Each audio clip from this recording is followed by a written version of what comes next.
សួរបងប្អូនទាំងគ្នាថ្ងៃនេះបង្ហាញបងប្អូនពីការធ្វើកត្រងដាក់ត្រីបងប្អូននេះគេហៅកត្រងគេហៅស្បូងដាក់ត្រីបាទចឹងដើម្បីធ្វើស្បូងដាក់ត្រីបានយើងមានខ្សែនេះបងប្អូនយើងចង់បានខ្សែណាយើងដាក់ខ្សែនោះបងប្អូនបន្ទាប់មកយើងនេះយើងរុំខ្សែច្បងនេះខ្សែទៀតអានេះខ្សែកតុយយើងអាចchoយើងរុំវាមកជុំច្បងនេះចឹងដាក់ខ្សែច្បងរុំវាមកជុំបងប្អូននេះបានចេះហើយយើងដាក់វាមកជុំទៀតចឹងនេះបងប្អូនខ្សែនេះចេះchoយើងដាក់វាមកជុំច្បងនេះបានមកជុំហើយចឹងដាក់វាមកជុំទៀតនោះវាបាន2ជុំបងប្អូនអាន2ចេះបាន2ចឹងហើយនេះបងប្អូនវាសៅកតុយនេះសៅកតុយយើងសូកចេះសូកចឹងមកចូលនេះភ្លុកនេះចូលនេះសូកដាក់ចូលនេះតប់អានេះចឹងយកឈើមួយយើងទាកសូអា2នេះបាទទាកត2នេះមកហើយយើងទាអានេះមកបាទហើយដាក់មួយមកហើយយើងដាក់វាមកមួយទៀតបាទដាក់វាមកមួយទៀតចឹងមកនេះអូនបាន2ចឹងមកដល់ពេលបាន2ចឹងហើយយើងដាក់ដើមយើងចង់បានម៉ាន់ហ៊ុនយើងដាក់ដើមប៉ុណ្ណឹងហ៊ុនទៅបងចុះខ្ញុំដាក់ដើម5ហ៊ុនបងប្អូនដាក់ចឹងហើយយើងសូកយកបងដាក់មកយើងសូកចេះនេះសូកចឹងមកហើយដាក់ជិបនឹងដើមមកដាក់ជិបនឹងដើមពេលដាក់ជិបនឹងដើមចឹងហើយយើងកុំទាញតឹងពេកបងទាញមកល្មមបានហើយតែតឹងពេកយើងទាញអត់កើតទេយើងរូតអត់កើតទេបាទដាក់ប៉ុណ្ណឹងហើយយើងសូកវាមកទៀតតែយើងសូកនេះគឺយើងសូកអត់ជិបនឹងដើមទេបងយើងសូកចឹងនេះសូកប៉ុណ្ណឹងមកប៉ុណ្ណឹងមកល្មមមកបើតើមកយើងសូកវា2បងសូកជិបនឹងដើមមួយសូកអត់ជិបនឹងដើម2សូកចឹងមកមួយទៀតហ្នឹងនេះបងចឹងសូកអត់ជិបនឹងដើម2បើតើមកយើងសូកជិបនឹងដើមនេះដាក់ដើមដាក់ពីក្រោមដើមចឹងមកក្រោមដើមចឹងហើយយើងសូកមកចេះបាទសូកមកចេះមកហើយបានដើមខាងបានដើមមួយទៀតបើតើមកយើងសូកអត់ជិបនឹងដើម2បាទសូកដែលបាទសូកចឹងមកសូកអត់ជិបនឹងដើមបាន1ហើយចឹងយើងសូកអត់ជិបនឹងដើមមួយទៀតបាន2បាទចឹងបាន2យើងដាក់សូកជិបនឹងដើមមួយទៀតនេះដាក់សូកជិបនឹងដើមមួយទៀតនោះ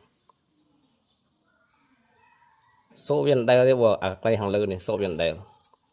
បាទដាក់ចឹងមកហើយសូកអត់ជិបនឹងដើម2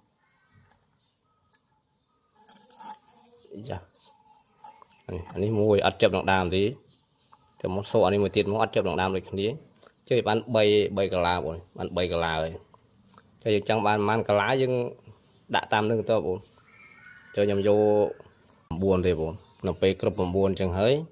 ចឹងនៅពេលអានេះគ្រប់9បងនេះអានេះយើងសូកមកគ្រប់9ហើយយើងចាក់វាអត់ជិបនឹងកន្លាអត់ជិបនឹងដើម2បងបាទចាក់1ហើយចាក់2ជាមួយយើងគុំទាញតឹងពេកបងទៅមកយើងរូតវាចេញបាទរូតវាចេញហ្នឹងនេះវាបានរូបរាងបែបនេះចឹងដល់ពេលបានរូបរាងបែបនេះបានរូបរាងបែបនេះហើយយើងទាញវាបងទាញអា2លើនេះ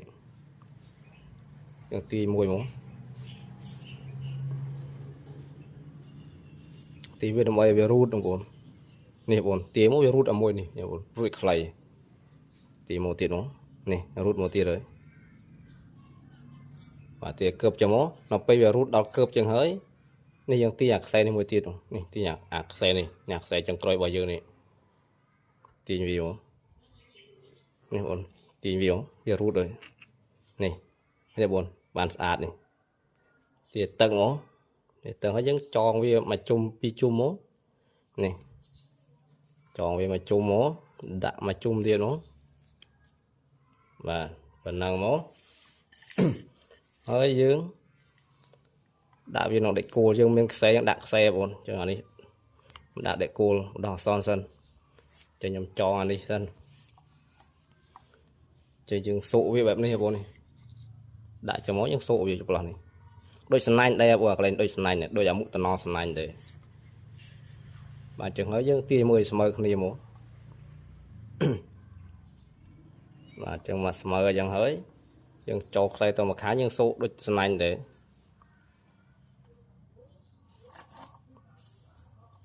នេះ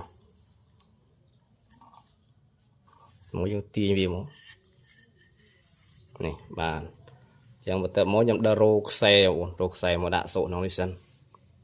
បាទចឹងឡើយខ្ញុំរោខ្សែបានហើយយកខ្សែមកចឹងមកចងជៀបនឹងអានេះដាក់ផ្សំជៀបអានេះមកនេះបងអាកន្លែងនេះយើងធ្វើអញ្ចេះបន្ទាប់មកយើងសូកវាចូលក្នុងនេះបងសូកចូលប្រហោងនេះសូកចូលប្រហោងនេះមកសូកដល់មកខាងចំអានេះរបូតចឹងខ្ញុំដាក់នេះសិនណាបងដាក់សូកចូលសិនដាក់ចូលប្រហោងនេះខ្ញុំចងក្រោយខ្ញុំដោយសារមិនចង់អត់ជប់ដាក់សូកចូលក្នុងប្រហោងហ្នឹងមកយើងចងកន្លែងនេះសាថ្មីបងចងកន្លែងនេះសាថ្មីមិនវារបូតដោយសារទាញអត់តឹងហើយយើងសូកចូលឡោះនេះចងនេះមកជឿនមកបាទប៉ុណ្ណឹងមកខ្ញុំកាត់អានេះចេញកុំឲ្យវានេះมันរួចបើតើមកយើងចាក់ដូចស្នាញ់ដែរបងយើងដាក់ដាមអញ្ចឹងមកបាទដាក់ដាមអញ្ចឹងមកយើងសូកចូលអាក្លានេះមើលតាមដាំដល់វាតាមបន្តវាមកនេះចាមុនគីអានេះឯងបងនេះមុនគីភាសាខ្ញុំដាំបោះនេះច្រើនទៅវាពិបាករឿងបាក់ចាក់បន្តិចដាក់ចូលអញ្ចឹងមកបាទហើយយើងដូចស្នាញ់ហ៎បងកន្លែងនេះយើងចាក់ពីសរសៃហើយយើងចាក់មកសរសៃកដាលមកទាញវាស្មើមកបងនេះបាទអញ្ចឹងមើលមកបន្ទាប់មកទៀតសូកជាន់នេះដោយសារអានេះវាអំបោះស្ត្រាម៉ូបងអញ្ចឹងវាពិបាកចាក់វារត់ទៅនេះរត់ទៅនោះវាពិបាកបើខ្ញុំចាក់អំបោះទូចពេកវាពិបាកមើលបងពិបាកមើលចាំសូកចិត្តចាក់អំបោះធំមកស្រួលមើលចាក់បន្តមកទៀតមកបាទចាក់បន្តមកទៀតទាញវាមក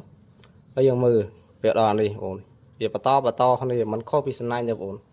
យើងត្រូវបំបែកក្មេងដូចគ្នាដែរកន្លែងនេះបើយើងមិនបំបែកទេវានៅតូចដដែលបងចឹងខ្ញុំចាក់នេះមកបាទចឹងលាតមើលសិនបងលាតមើលសិននេះបងនេះចេះរូបរាងមកនេះបងចេះរូបរាងបដើចឹងចាក់បន្តទៀតបាទចឹងឥឡូវខ្ញុំចាក់អស់ហើយបងចាក់អស់ហើយខ្ញុំដកវាចេញចឹងដល់មុខតំណនេះបងដល់មុខតំណដូចស្នាញ់ដែរចឹងសូកវាចេះមកសូកវាចឹងហើយយើងទាញវាស្មើបងមើលមកស្មើហើយយើងចូលវាមកខាងយើងសូកពីសរសៃសូកមកសរសៃកណ្ដាលមកបោះវារឹងបាក់ចាក់បន្តិចបងបោះត្រាំមកបាទបន្ទាប់មកយើងបំបែកក្មេងបងចាកន្លែងនេះខ្ញុំបំបែកទាំងអស់បងដើម្បីឲ្យវាធំចឹងខ្ញុំបំបែកទាំងអស់ចឹងបំបែកក្មេងគឺខ្ញុំបំបែកពីអានេះបងបំបែកគ្រប់កន្លាទាំងអស់ខ្ញុំសូកចូលអាក្លានដែលនេះសូកយកកន្លានដែលនេះហើយខ្ញុំចាក់វាពីសរសៃមកសរសៃកដាលមកបាទអញ្ចឹងបានក្មេងអានេះក្មេងមួយបងនេះបានក្មេងអញ្ចឹងសូកចូលអាក្លាបន្ទាប់នេះមក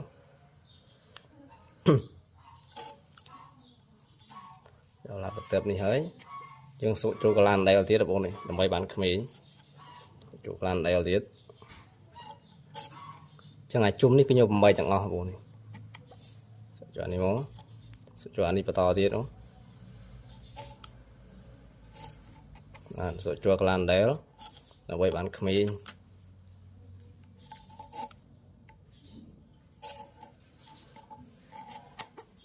តែដោះមើលបងនេះចឹងបានក្មេងបងនេះសាក្មេងចឹងបើយើងមិនបំបីក្មេងទេវានៅតែទូចណែបងចឹងត្រូវតែបំបីក្មេងចឹងក្មេងខ្ញុំបំបីមកជុំវិញទាំងអស់បាទចឹងឡូវដល់ជុំវាហើយខ្ញុំដកដើមគឺសាក្មេងបងចឹងវាធំបងធំជាងមុនបើបងប្អូនចង់បានធំយើងអានេះខ្ញុំដាក់តែ9ទេបងនេះក្បាលដំបងនេះបើបងប្អូនចង់ធំដាក់ឲ្យច្រើនទៅបងចឹងអាក្មេងហ្នឹងគឺខ្ញុំបំបីទាំងអស់ដែរដើម្បីឲ្យវាធំបងចឹងខ្ញុំចាប់ដើមបន្តអានេះចងអាកន្លែងនេះខ្ញុំធ្វើមើលឲ្យស្មើមកដាក់តូចពេកចងនេះស្មើហើយចឹងចាក់វាចឹងមក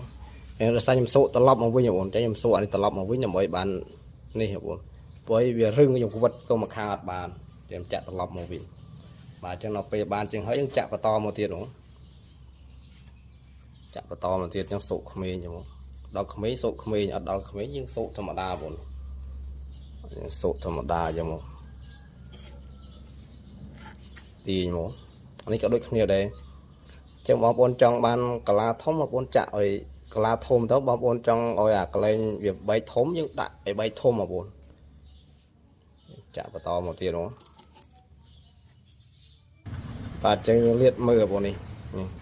นี่ขมิ้นทำไมเบียดทมอ่ะบนนี่กันละทมเลยเอ็มจับปลาตอยดาวจุ่มเส้นอ่ะบนจับต่อดาวจุ่มเส้นมาจังเรายำจับบ้านมักกะลาบนนี่อันนี้ขมิ้นจังขมิ้นได้จับบ้านมักกะลาเลยจังยำใบขมิ้นนี่ยำใบมาจุ่มที่ระบนขมิ้น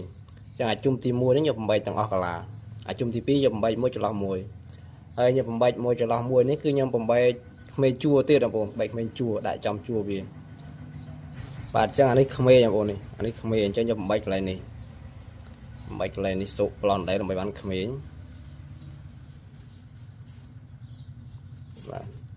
บาดแต่หม้อยำผมใบมวยจะลองมวยใบมวยจะลองมวยบาดthờiอันนี้มันขมิ้นเฮ้ย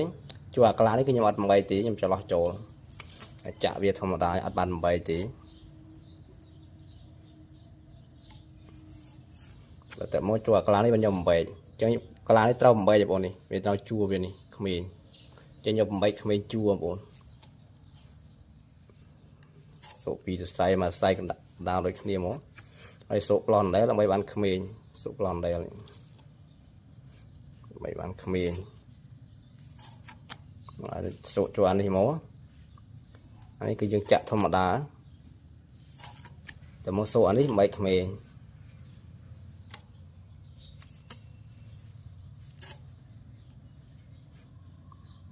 số anh này hơi dưới mấy mấy plon đều và chụp plon đều bị say gần đá mà trên những đo mưa nè bốn khmer nó to này khmer chẳng này cái khmer đây này khmer chua chơi dùng bậy về họ đào mà chung sân là bốn lo nhầm chạm ban mà cala từ đây bốn chạm ban mà cala từ đây này bị khmer món mà cala bao bóng bốn trong vừa việc thôm tiết bóng bốn bậy khmer mà đo từ tàu bốn chẳng ai chung thì muối cái dương bậy tặng ngon ai chung thì pí cái dương cho lo mùi mà cho lo muối chung thì muối còn mày tặng chung thì pí cho lo muối chung thì bấy cho lo pi cho lo boy cho lo buôn đôi những chạ này đây bốn chả chung thì pí bơi nhóm tao mấy nhóm tao cho lo pi à bốn chẳng cho mũi tao hồi mưa bốn này mũi hồi ta dương chạ lên đi chẳng khmer dưới đau lên nè bốn này mình dưới đau lên này cái dương mấy khmer lên đi ruồi dương cho lo hẳn đi muối cho lo hẳn đi pí dương mấy anh đi mình đau khmer nha bốn khmer viên nó chăm chu vì tầm nón chẳng anh đi khmer cho lo hẳn đi muối cho lo hẳn đi pí tao mấy anh đi chẳng anh đi về tao này anh ấy về tao nó khmer nha bốn cho lo pi cái lá tao bốnแต่อันนี้ยมจะอัดทมในบนผมใบแต่ปั้นยังไงนี่ยมเรียดมือสันยมใบแต่ปั้นยังไงยมบนยมใบแต่ปั้นเขายมจะเสมออยู่ต่ำดอจานนี้ยมจับเดิมนอเปลโมเลอร์นี่คือยมจะธรรมดาบนอัดใบจะคือจะโมตรองสลูไปเลยยมจะดาวจุ่มเลยบนจะบันวีอย่างนี้ที่ยมอัดพื้นทมมาได้บนพื้นมันโมมจะยมจองอะไรนี่บนจะจองอะไรนี่บนสุดจังหวะยมเบื่อเบื่อเสมอคนเดียวmà nếu như giờ về pi sai mà sai tiền